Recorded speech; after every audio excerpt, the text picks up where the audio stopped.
Hi, my name is Geeta Sidhu-Robb and I'm the founder and CEO of a London-based health and wellness business called Nosh Detox. And today we're going to talk about protein.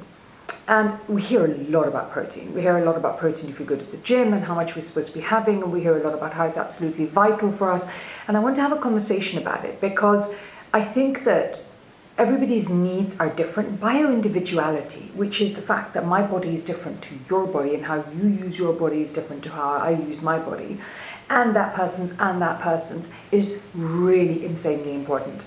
So firstly, let's see what exactly is protein. Protein helps to build and repair muscles, organs, and bones. So it's kind of a rebuilder, and that's why it's actually something that we need constantly, because we're always having to, as we use our muscles, repair our muscles and repair our organs from misuse, and to keep our bones really, really healthy. So to be clear, it's really not that we actually eat protein. What we do is eat foods that then join up with the rest of an amino acid chain in the body in order to create the product that we know as protein. And we want to be careful about that, because the bad side of having too much protein is that excess protein is usually stored as fat. Because the body, sort of, when it doesn't know quite what to do, it will store extra stuff as fat. And usually we're having too much protein because we've heard somewhere that eating protein is really good for us. We're trying to increase the amount of protein we eat, and what we end up doing is increasing the amount of calories we eat overall, which generally leads to weight gain. And if that's not what you're trying to do, then we want to be super careful about that. As I said before, the amount of protein that each person needs to eat is really dependent on a large variety of factors, including your age, your gender, your activity, your health, and also what your total diet looks like and how sedentary you are across the day, which means how much do you move in an average day. So there isn't a standard formula for everybody.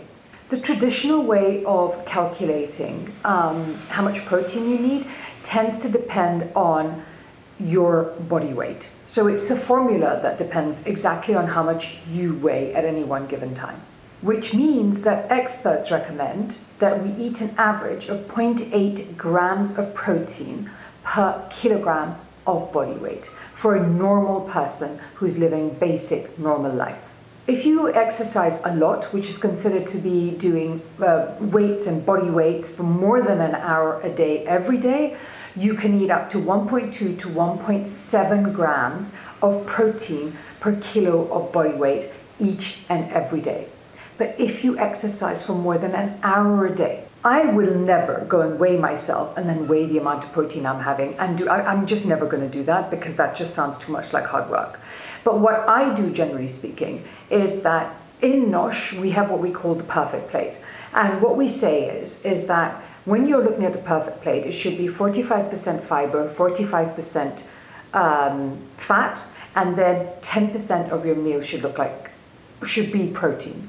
So essentially speaking, if you're looking at an upside down Y within a peace symbol, so it looks like this bit here should be protein, and then fat and fiber.